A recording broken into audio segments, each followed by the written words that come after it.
जय हिंद साथियों, आज की इस वीडियो में एसएससी जीडी 2025 एग्जाम को क्रैक करने के लिए एसएससी जीडी 2025 का पूरा ऑफिशियल सिलेबस देखेंगे। यानी कि जो भी साथियों ऑफिशियल सिलेबस में टॉपिक्स हैं उन सभी टॉपिक्स को साथियों कंप्लीट करेंगे आज की इस वीडियो के माध्यम से।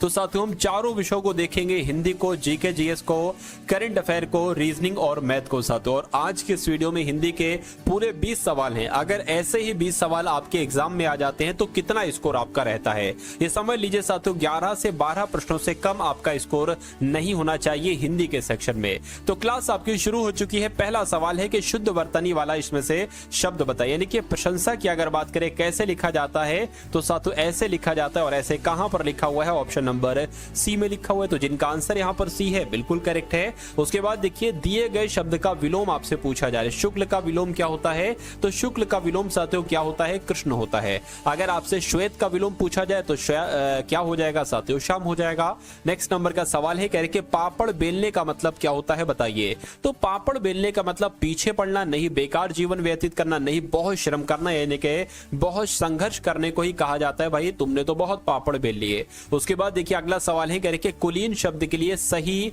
वाक्यांश इनमें से कौन सा होगा? तो कुलीन की जब हम साथियों बात करते हैं, जो अच्छे कुल में जन्मा होता है ना, उसको क्या कहा जाता है? उसको कुलीन कहा जाता है। इसलिए राइट आंसर आपका ऑप्शन नंबर सी के साथ जाएगा। उसके बाद देखिए कहने कि आज अंत्याक्षरी प्रतियोगिता नहीं होगी। यानी कि देखिए सभी ऑप्शंस की जब हम बात करें तो यहां पर सभी ऑप्शंस में अंत्याक्षरी लिखा है अलग अलग तरीके से, लेकिन आपको बताना है सही अंत्याक्षरी कैसे लिखा जाएगा। देखिए तो अंत्योदय लिखा है, अंत्योदय यहां पर नहीं आएगा। अंत्योदय कोई प्रतियोगिता थोड़ी ना होती है, अंत्योष्टि भी नहीं होती। अंताक्षरी ऐसे लिखा जाता है नहीं साथियों। अंताक्षरी की अगर बात करें जैसे आपका साथियों यहां पर अगर बात करें, यहां पर भी तो नहीं सही लग रहा है। ठीक है, अच्छा यहां पर अंक की बिंदी आ गई तो चलो ठीक है, कोई दिक्कत नहीं है। देखिए अंताक्षरी की अगर साथियों मैं आपको बताऊं तो अंताक्षरी ऐसे लिखा जाएगा। कैसे लिखा जाएगा? जैसे मैंने लिखा है ना साथियों ऐसे लिखा जाएगा अंताक्षरी। तो इस प्रकार जो आप लोग ध्यान रखेंगे ना वो इस वाले शब्द को याद रखेंगे। चलिए अब उसके बाद देखिए अगला सवाल है कह रहे कि पहाड़ के ऊपर की समतल भूमि को क्या कहा जाता है? तो पहाड़ के ऊपर की समतल भूमि को आदित्यका कहा जाता है। क्या कहा जाता है साथियों? आदित्यका कहा जाता है। ये आपको मालूम होना चाहिए। अंतरिक्ष की अगर बात करते हैं साथियों, देखिए पृथ्वी और आकाश के बीच के स्थान को क्या कहा जाता है? अगर आपसे पूछा जाए तो आपको अंतरिक्ष बताना है। ठीक है ना। चलिए उसके बाद देख लीजिए अगला सवाल है कह रहे कि गुरुजनों पर श्रद्धा रखनी चाहिए। तो गुरुजनों पर श्रद्धा रखनी चाहिए, यहां पर कहां पर त्रुटि है? गुरुजनों पर, ये तो बिल्कुल सही लिखा हुआ है। इसमें गुरुजनों पर रखनी चाहिए, ये भी सही लिखा हुआ है। श्रद्धा बिल्कुल सही लिखा हो। तो मैं कहूंगा यहां पर कोई त्रुटि नहीं होगी, कोई त्रुटि नहीं होगी। तो ऑप्शन नंबर सी आपका आंसर हो जाएगा। निम्नलिखित में से शुद्ध वर्तनी वाले शब्द को बताइए कैसे लिखा जाता है साथियों। शुद्ध वर्तनी वाला शब्द मुझे बता दीजिए। तो यहां पर उन्मीलित की अगर बात करें साथियों, कैसे आपका उन्मीलित लिखा जाता है? मेरा मानना है साथियों उन्मीलित आपका इस प्रकार से लिखा जाता है। और ऐसे कहां पर लिखा हुआ है? ऑप्शन नंबर सी में लिखा हुआ है। तो इस प्रकार आपका आंसर अगर है ऑप्शन नंबर सी के साथ, तो मैं कहूंगा बिल्कुल करेक्ट है। अब उसके बाद देखिए नेक्स्ट नंबर का सवाल है, कहा जा रहा है कि उस विकल्प का चयन कीजिए जो निम्न मुहावरे का अर्थ को व्यक्त करता है। यानी कि जूतियों में दाल बांटना, इसका मतलब क्या होता है? साफ इनकार करना नहीं, बाधा पैदा करना नहीं, आपस में लड़ाई झगड़े को करना कहना कहा जाता है जूतियों में दाल बांटना। यानी कि आपस में लड़ाई झगड़ा हो जाना, इसको क्या कह सकते हैं? जूतियों में दाल बांटना इसको कह सकते हैं। उसके बाद देख लीजिए नेक्स्ट नंबर का सवाल है कह रहे कि आंख का समानार्थी शब्द आपसे पूछा जाता है। देखिए आंख की अगर बात करें ना तो आंख के बहुत सारे समानार्थी बनते हैं। जैसे कि आंख की अगर बात करें तो आंख को दृग कहा जाता है। ठीक है, आंख को साथियों लोचन कहा जाता है। आंख की अगर बात करें तो अक्षी कहा जाता है। आंख को क्या कहा जाता है? अक्षी कहा जाता है। ठीक है ना। तो ये सारी चीजें आप लोग ध्यान रखें। क्या आंख को वासव कहा जाता है? नहीं, धनुष कहा जाता है साथियों। देखिए ये हग लिखा हुआ है। ठीक है, हग नहीं होना चाहिए, यहाँ पर दृग होना चाहिए। हो सकता हो टाइपिंग वगैरह मिस्टेक हो गई हो, तो मैं कहूंगा ये चीज आप लोग यहाँ पर ध्यान, क्योंकि अंबु भी नहीं कहते हैं आंख को। ठीक है, क्योंकि अंबु का मतलब होता है जल। ठीक है, और धनुष लिखा हुआ है ना, इसका मतलब क्या होता है? राक्षस इसका मतलब होता है। और यहाँ पर जो वासव लिखा हुआ है, वासव भी इसका मतलब, क्योंकि वासव एक तरीके तरीके से इंद्र का पर्यायवाची होता है। खैर अगले नंबर का सवाल देखिए, कह रहे कि 4 भुजाओं वालों के लिए एक शब्द क्या होगा? तो जिसकी 4 भुजाएं हो उसको एक तरीके से, यानी कि 4 भुजाओं वाले के लिए अगर एक शब्द की हम बात करते हैं तो इसको चतुर्भुज कहा जाता है। क्या कहा जाता है साथियों? इसको चतुर्भुज कहा जाता है, जिनका आंसर ऑप्शन नंबर बी के साथ है। मैं कहूंगा आंसर आपका बिल्कुल करेक्ट है। हमारे गांव में एक तालाब की स्थापना हुई। क्या कभी तालाब की स्थापना होती है, या घर की स्थापना होती है, दुकान की स्थापना होती है, मंदिर की स्थापना होती है? देखिए घर का निर्माण, घर का नहीं, अगर मकान होता तो मकान का निर्माण कह सकते थे, लेकिन हाँ मंदिर की जो होगी ना, मंदिर की स्थापना ही होगी। इसलिए आंसर आपका अगर है ऑप्शन नंबर डी तो मैं कहूंगा बिल्कुल करेक्ट है। भारत में अनेकों राज्य हैं, रेखांकित शब्द कौन से कारण से अशुद्ध है? मतलब मुझे बताइए क्या इसमें, इस वाक्य में यहां से लेके जो यहां तक वाक्य है, इसमें क्या सर्वनाम से संबंधित अशुद्धि है? मैं कहूंगा नहीं।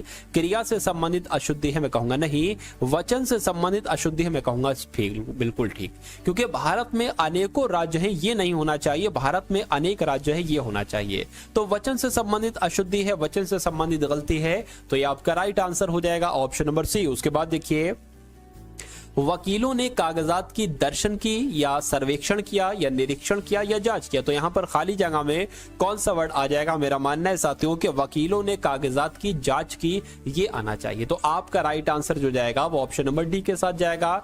जिसके पार देखा जा सके उसके लिए एक शब्द क्या हो सकता है? तो उसको पारदर्शी कहा जाता है, और जिसके पार नहीं देखा जा सकता उसको साथियों अपारदर्शी कहा जाता है। तो ये दोनों चीजें, दोनों बातें आप लोग ध्यान रखेंगे। अगला सवाल है, कह रहे कि नियमित अभ्यास मूर्ख को भी चतुर बना देती है। इसमें गलती कहां पर है? कौन से वाले पार्ट में गलती है बताइए। देखिए नियमित अभ्यास मूर्ख को भी ठीक है ना, मूर्ख को भी चतुर बना देता है। क्या नियमित अभ्यास सही है? नियमित अभ्यास, ठीक है ना, नियमित अभ्यास मूर्ख को भी चतुर बना देता है। ठीक है, बताइए यहां पर कहां पर? देखिए देता है आना चाहिए। नियमित अभ्यास मूर्ख को भी चतुर बना देता है, देती है नहीं आना चाहिए। तो मैं कहूंगा साथियों यहां पर दिक्कत है, 3 वाले में दिक्कत है, 3 वाले में दिक्कत है। तो ऑप्शन नंबर डी आपका राइट आंसर हो जाएगा। उसके बाद देखिए इंद्र का आपको बताना है समानार्थी शब्द क्या होगा। तो इंद्र की अगर बात करें, अभी मैंने आपको बताया था, ठीक है, वासव किसे कहा जाता है? इंद्र को कहा जाता है। और कौन से ऑप्शन में वासव है? तो ऑप्शन नंबर सी वाले में है। उसके बाद देखिए पानी फेर देना, इस मुहावरे का मतलब क्या होगा? जवाब न देना नहीं, संभाल लेना नहीं, बुरा भला कहना नहीं, बिगाड़ देना। किसी भी काम को बिगाड़ देना, यानी कि किसी भी काम पर साथियों पानी फेर देना। उसके बाद देखिए साथियों जिसे बुलाया न गया हो, इसके लिए एक शब्द क्या होता है? देखिए जिसे बुलाया ना गया हो उसको अनाहूत कहा जाता है। क्या कहा जाता है साथियों? उसको अनाहूत कहा जाता है। आप सभी लोग याद रखेंगे। नेक्स्ट नंबर का सवाल है, कह रहे कि खाली जगह को फिल कीजिए। यानी कि कई 100 वर्षों तक भारत के गले में पराधीनता की बेड़ियां पड़ी रही, या यहां पर आएगा पैरों में आएगा, ठीक है, क्या आएगा यहां पर आपसे कुल मिला के पूछा जा रहा है, बताइए। देखिए शरीर में, माथे पर नहीं होना चाहिए, ये होना चाहिए कई 100 वर्षों तक भारत के पैरों में पराधीनता की बेड़ियां पड़ी रही, गुलामी की बेड़ियां पड़ी रही। आंसर आपको ऑप्शन नंबर बी हो जाएगा। तो अब बताइएगा साथियों आपने इसमें से कितने क्वेश्चन बिल्कुल सही किए। और अब हम लोग देखेंगे साथियों पूरे के पूरे 20 क्वेश्चन जीके के, जीएस के और करंट अफेयर के। उसके बाद रीजनिंग को भी हम लोग देखेंगे और मैथ को भी हम लोग यहाँ पर देखेंगे।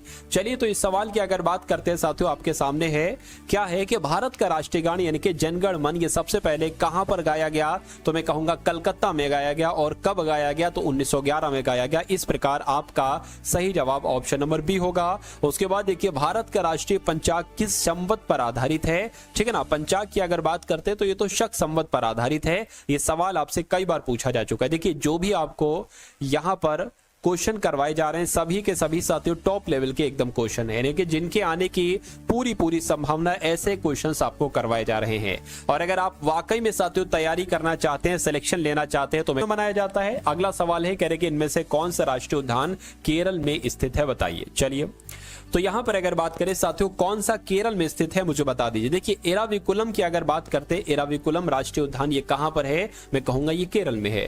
बुक्सर राष्ट्रीय उद्यान इनमें से किस राज्य में है? तो बुक्सा राष्ट्रीय उद्यान की अगर बात करते हैं तो ये तो पश्चिम बंगाल में, कहां पर है साथियों? पश्चिम बंगाल में है। भारत का राष्ट्रीय वृक्ष कौन सा है बताइए? तो नीम है, पीपल है, नहीं साथियों बरगद है। क्या भारत का राष्ट्रीय वृक्ष कौन सा है? तो बरगद है। जिनका भी आंसर ऑप्शन नंबर सी है, मैं कहूंगा आंसर आपका बिल्कुल करेक्ट है। साथियों अगर आपने अभी तक इस वीडियो को लाइक नहीं किया तो तुरंत वीडियो को लाइक कर दीजिए, और अगर साथियों आप लोग चैनल पर नए हैं तो चैनल को साथियों आप सभी लोग सब्सक्राइब कर लीजिए। क्या कर लीजिए साथियों? सब्सक्राइब कर लीजिए, क्योंकि ये समझ लीजिए आधा सिलेक्शन तो आपका सब्सक्राइब करने से ही हो जाएगा। फिर आपको सब्सक्राइब करने के बाद जो भी आपको साथियों वीडियोस दिखती जाए उनको आप लेते जाएं, क्योंकि एसएससी जीडी की डेली अब साथियों क्लास होगी। क्योंकि अब आपके समय में क्या बहुत अधिक समय है? तो नहीं कह सकता बहुत अधिक समय नहीं है, हाँ लिमिटेड समय है। इतना समय आपके पास है कि रेगुलर अगर आप आज से तैयारी करेंगे तो मेरा मानना है कि तैयारी आपकी बहुत धुआंधार हो जाएगी। फिर एग्जामिनर की इतनी औकात नहीं रहेगी कि वो क्वेश्चंस तैयार करे और आप ना कर पाओ। यानी कि आपके पास समय लिमिटेड है, एक तरीके से काफी है। अगर इस समय को आपने अच्छे तरीके से नहीं बिताया और अगर अभी भी आप आलस्य में है तो फिर सिलेक्शन आपका बहुत मुश्किल हो जाएगा। इसलिए पूरी जान लगा दीजिए, क्योंकि ये आपका अंतिम कोशिश होना चाहिए। अगर आप किसी काम को करते हैं कि ये मेरी अंतिम कोशिश है तो आप अपनी पूरी जान लगा देते, लेकिन अगर आपके मनोमस्तिष्क में ये बात होती है कि भाई इस बार नहीं तो अगली बार हो जाएगा, क्या दिक्कत है, उसके बाद भी एक दूसरा एग्जाम 2 महीने बाद उसमें हो जाएगा, नहीं, आपको ये बिल्कुल भी नहीं सोचना है साथियों। अगर आप ऐसा सोचोगे तो आप अपनी तैयारी में ढील आपके ऑटोमेटिक हो जाएगी। ठीक है, चलिए तो पूरी मेहनत के साथ साथियों मैं आपको पढ़ाऊंगा, सिलेक्शन मैं आपको दिला कर रहूंगा। ठीक है, बस आप जो भी मैं आपको पढ़ाऊं उतना पढ़ लेना अच्छे तरीके से, हर एक चीज आपकी कवर हो जाएगी। कह रहे कि भारतीय विज्ञान संस्थान ये कहां पर स्थित है? तो ये साथियों बेंगलुरु में स्थित है। राइट आंसर जिनका ऑप्शन नंबर बी था, मैं कहूंगा बिल्कुल करेक्ट है। निम्नलिखित में से कौन सा नगर गंगा नदी के तट पर स्थित नहीं है? देखिए आप सभी जानते हैं कि कानपुर गंगा नदी के तट पर स्थित है, वाराणसी भी गंगा नदी के तट पर स्थित है, पटना भी गंगा नदी के तट पर स्थित है, लेकिन लखनऊ की अगर बात करें तो ये तो गोमती नदी के तट पर स्थित है। तो आपका राइट आंसर क्या होगा? ऑप्शन नंबर डी आपका बिल्कुल करेक्ट आंसर हो जाएगा। चलिए, निम्नलिखित में से किसे पहले द लेडी विलिंगटन पार्क के रूप में जाना जाता था? तो किसको जाना जाता था साथियों? सवाल अगर आपसे पूछ लिया जाए तो मैं कहूंगा जो लोधी गार्डन्स है ना, लोधी गार्डन्स, इसको ही पहले द लेडी विलिंगटन पार्क के रूप में जाना जाता था। अगला सवाल है कह रहे फोर्ट विलियम ये कहां पर स्थित है? तो फोर्ट विलियम ये कहां पर स्थित है? पश्चिम बंगाल की राजधानी कोलकाता में फोर्ट विलियम स्थित है। उसके बाद देखिए महाराजा रणजीत सिंह गोल्ड कप ये किस खेल से संबंधित है? यानी कि किस खेल में जीतने पर, मैं कहूंगा हॉकी के खेल में जीतने पर महाराजा रणजीत सिंह गोल्ड कप दिया जाता है। आंसर अगर आपका है बी के साथ, मैं कहूंगा आंसर बिल्कुल सही है। अब उसके बाद देखिए महाराजा, ये तो रिपीट क्वेश्चन हो गया। उसके बाद देखिए दिल्ली में जो स्थित कुतुब मीनार है इसमें कितनी मंजिल है? देखिए इसमें 5 मंजिल है। कितनी मंजिल है? 5 मंजिल है। और 5वीं मंजिल का निर्माण किसने करवाया था साथियों? फिरोज शाह ने 5वीं मंजिल का निर्माण करवाया था। ये भी आप लोगों को याद रखना है। अब उसके बाद देख लीजिए, कहा जा रहा है यहां पर आपसे, कह रहे कि नियमित मुद्रा जारी करने वाला और दिल्ली को अपने साम्राज्य की राजधानी घोषित करने वाला पहला सुल्तान कौन सा था? तो उसका नाम था इल्तुतमिश। यानी कि इल्तुतमिश ये नियमित मुद्रा जारी करने वाला और दिल्ली को अपने साम्राज्य की राजधानी घोषित करने वाला पहला सुल्तान था। आंसर आपका डी के साथ जाएगा। सभी बहुत इंपॉर्टेंट क्वेश्चन हैं और यहां से साथियों हूबहू आप अपने एग्जाम में क्वेश्चन देखेंगे, इसलिए आपको बहुत मन से पढ़ना होगा, बहुत अच्छे से पढ़ना होगा। आपका सिलेक्शन तो बहुत आसान मैं कर दूंगा। चलिए, कहने के निम्नलिखित में से कौन भारत की प्रथम महिला शासिका थी? तो आपने बहुत जानते होंगे साथियों, बहुत बार आप पढ़ चुके होंगे, रजिया सुल्तान ये भारत की पहली महिला शासिका थी। स्वतंत्र भारत के पहले और अंतिम भारतीय गवर्नर जनरल का नाम क्या था? तो इनका नाम चक्रवर्ती राजगोपालाचारी था। यानी कि इनका नाम साथियों सी राजगोपालाचारी था। चलिए, तारों का ऐसा समूह जिसको उसकी आकृति से पहचाना जाता है, इसको क्या कहा जाता है? तो इसको तारामंडल कहा जाता है। क्या कहा जाता है? तारामंडल कहा जाता है। किसे प्रधानमंत्री के प्रधान सचिव के रूप में नियुक्त किया गया है? तो आप लोग ध्यान रखेंगे, अभी हाल फिलहाल में ही पीके मिश्रा को प्रधानमंत्री का प्रधान सचिव नियुक्त किया गया है। अगला सवाल है, कह रहे राष्ट्रीय मानवाधिकार आयोग के नए कार्यवाहक अध्यक्ष साथियों कौन बने हैं? तो कौन बने हैं? विजया भारती सयानी इनका नाम है और ये राष्ट्रीय मानवाधिकार आयोग के नए कार्यवाहक अध्यक्ष नियुक्त किए गए हैं। अब उसके बाद देखिए, हाल ही में किस राज्य के मुख्यमंत्री ने युवा उद्यम विकास अभियान योजना का शुभारंभ किया है? तो किस राज्य ने किया है, ये आपसे यहाँ पर पूछा जा रहा है साथियों, आप लोग ध्यान रखेंगे। उत्तर प्रदेश सरकार के द्वारा किया गया, यानी कि उत्तर प्रदेश के मुख्यमंत्री ने युवा उद्यम विकास अभियान योजना का शुभारंभ किया है।